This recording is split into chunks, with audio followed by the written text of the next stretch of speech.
السلام عليكم ورحمة الله وبركاته. إسلام عيسى إسلام محمد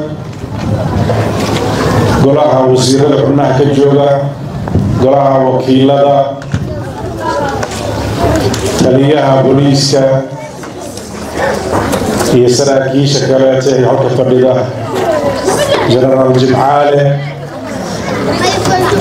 قدوميها قبلك يدقمدا وحقرتك نبضوننا يا أخيارتك لاتو مشتركة دونا والقدوم maanta halka fadhiga dhammaantiin waxaan ka mahadcelinayaa sida diiran ee aad noo soo dhaweyseen waxaan uga mahadcelinayaa dhammaan mas-uuliyiintii kala duwaneyd odayaashii gabdhihii dhallinyaradii ka qayb qaadatay inaan maanta halka aan noo sahashaan inaan si sharaf iyo karaamo ku jirto shaqadii noola igmada aan u gudayno waxaan ku faraxsanahay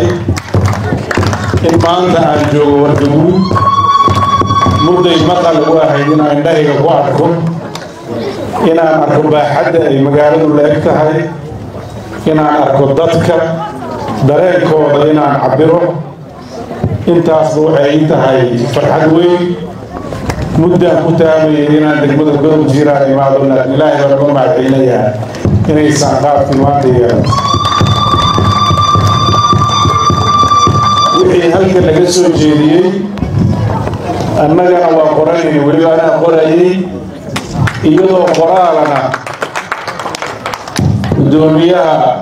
deegaanka ayaa gacanta iga dhiibay iyadana waan hayaa waxaan rabaa inaan halka ka xuso baahiyaha guud ahaan degmada Godob Jiiraan haysata weeye waxaan u soconnay inaan wax ka qabno degmadan mudday degma ahay mudda waxaa gaabiska ahaa hay-adaha dowladda waxaa ilaahay mahadiisa inay doorashadii dhammaatay oo dowlad degaan oo idinka aad doorateen ay soo baxday inaan ku soo aadnay iyadoo degaanku golo degaan leeyahay runtii mahad ilaahay weeye waxyaabaha u badan oo laga cabto waxa weeye maamulkii degmadoo fadhiid ahaan jiray maanta waxaad haysataan golo degaan aad doorateen oo xisaabtankiisa inii sahlan yahay baahiyaha u badan oo dhagayga ku soo dhici jiray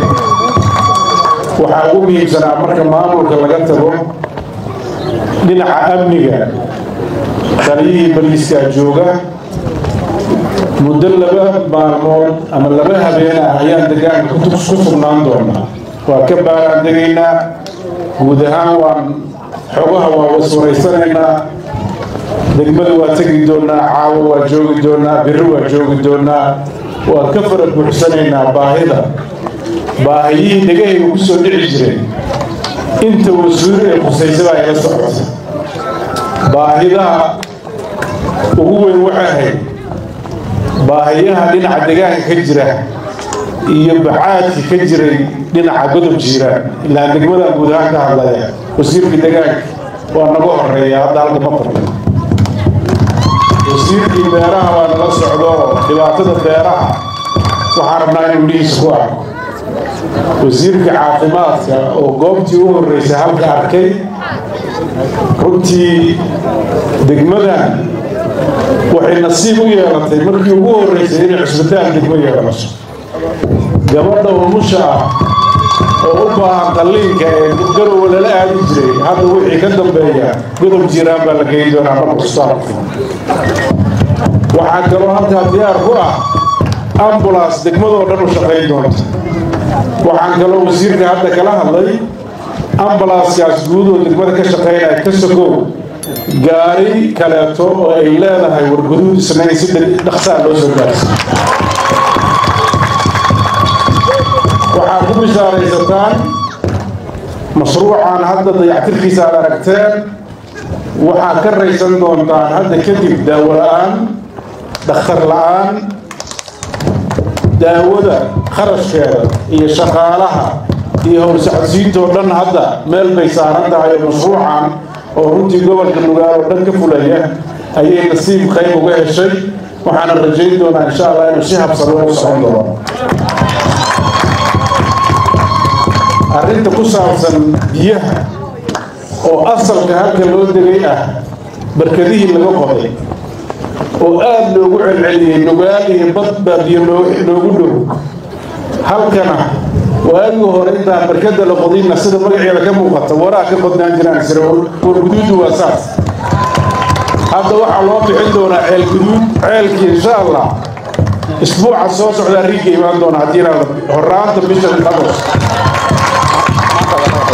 iyadana waa ka raysan doonaan hadii Ilaahay ka dhigo marka waxaan rajaynayaa horumarkii waa bilowday wasiiradu waxaan rajaynayaa halka hortiinana ka faraya wasaaradda walba baahiyaha ay la kulanto inay si degdeg wax uga qabato arrinta ku saabsan wasaaradda waxbarashada wasiirku waa hadlay warbixintan hore ay haddana wuu maqlay wasiirada waxaan u sheegayaa wixii hore aad maqli jirteen hadda iska halkaa taas ka dhigtaan odayaashii iyo indhihiina waxa ku aragteen inaad si degdeg degmadan si gaar ayaan rabnaa inaan u soo kicinno oo heerka degmadeeda ay u hesho adeegyo ku habboon oo deegaanada kale ay la mid noqoto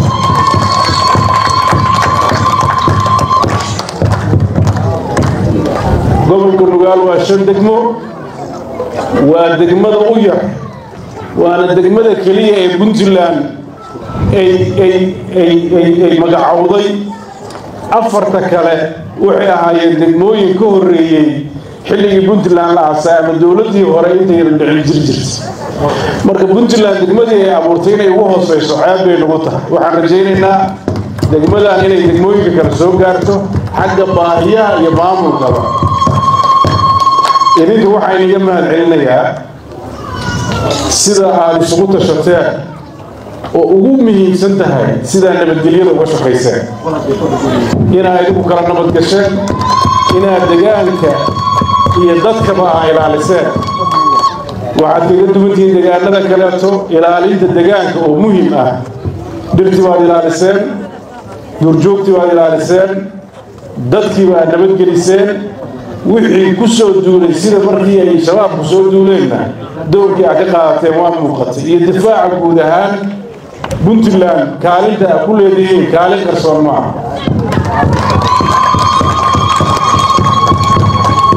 wiilasha warguduud iyo degmada ka soo jeeda waxay ka mid yihiin wiilasha ka shaqeeya difaaca iyo deganaanshaha Puntland maanta ay ku naaloonaysa in badan oo ka mid ah u gudgashay in badan oo ka mid ah u dhaawacay wiilina waxay u taagan yihiin inay dadkooda iyo dalkooda difaacaan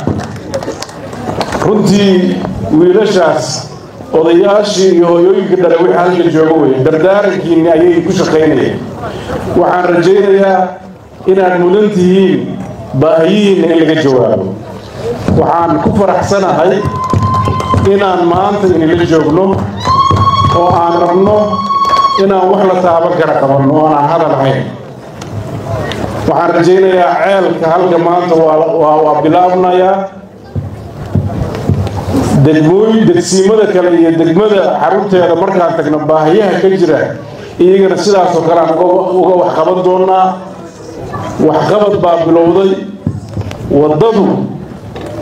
inkastoo aad layga cabsiyo layidhi waddo adag baa jirta laakiin aan waddo adag ma soo arag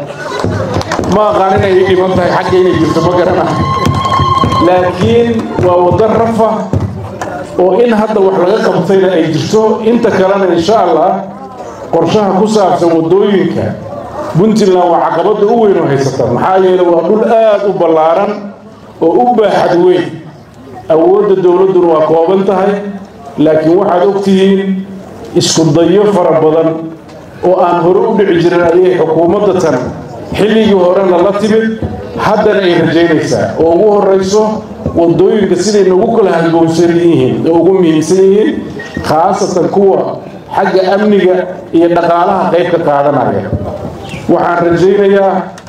hadda sida qorshuhu yahay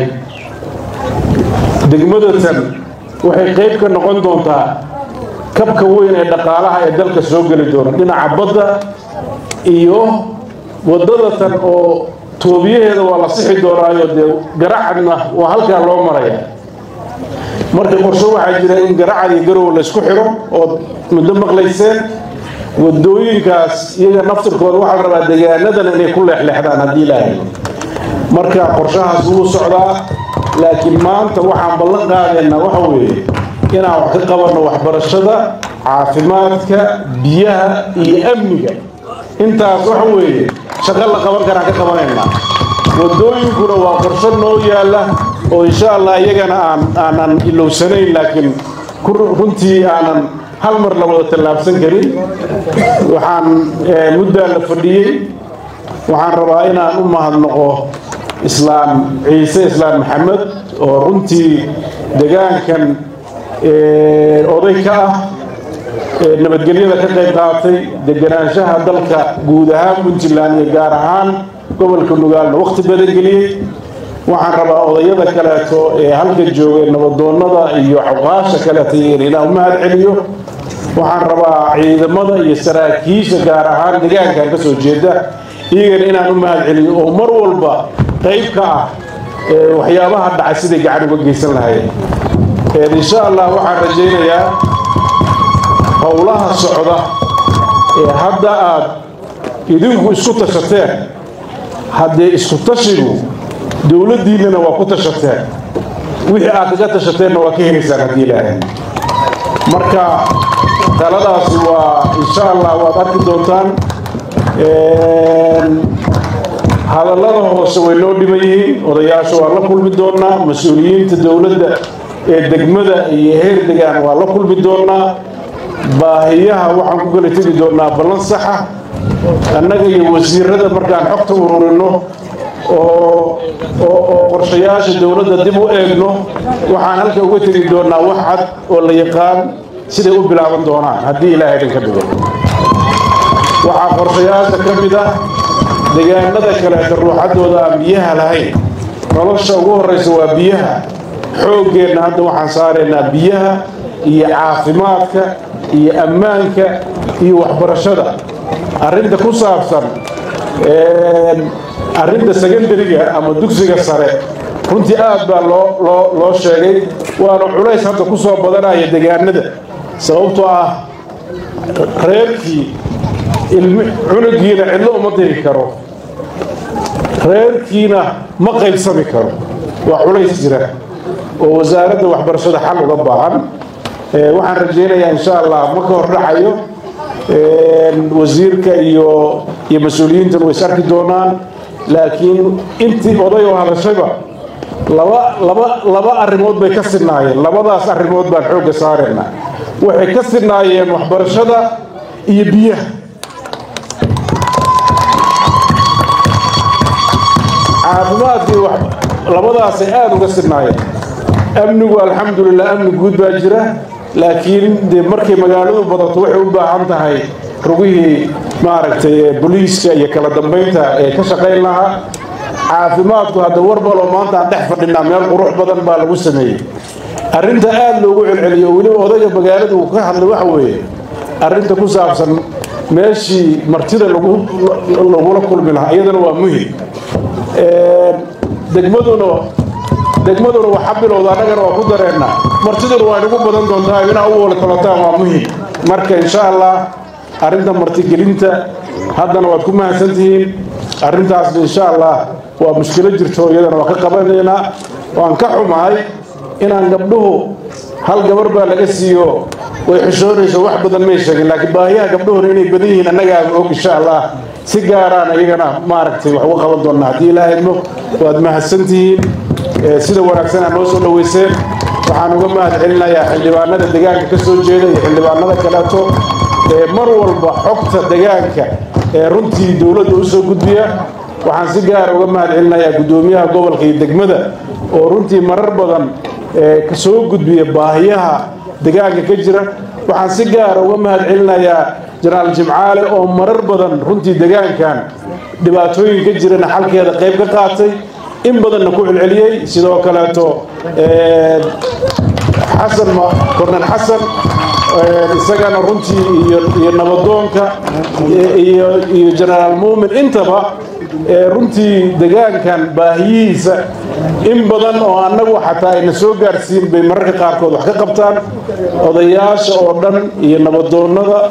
nin walba dadaalkiisa waa uu bixiyey laakiin wixii horeeto war waa soo dhaafto maanta war guduud baan wada joognaa hadda wixii ka dambeeyana talada insha allah in wax noola sheego u baahan mayno sababtoo ah annaga indhehna ku soo aragnay marka wax laguu sheego wuxuunbaa suuraysanaysaa laakiin kolle anu qof baan ahayo war guduudda markii lagu celcelinayay saan ma moodayn haddii ilaahay laakiin maanta waxaa muuqata runtii magaalo isku tashatay oo wax qabsatay oo mudan in wax lala qabto aad baad u mahadsantihiin wasalaamu calaykum waraxmatullahi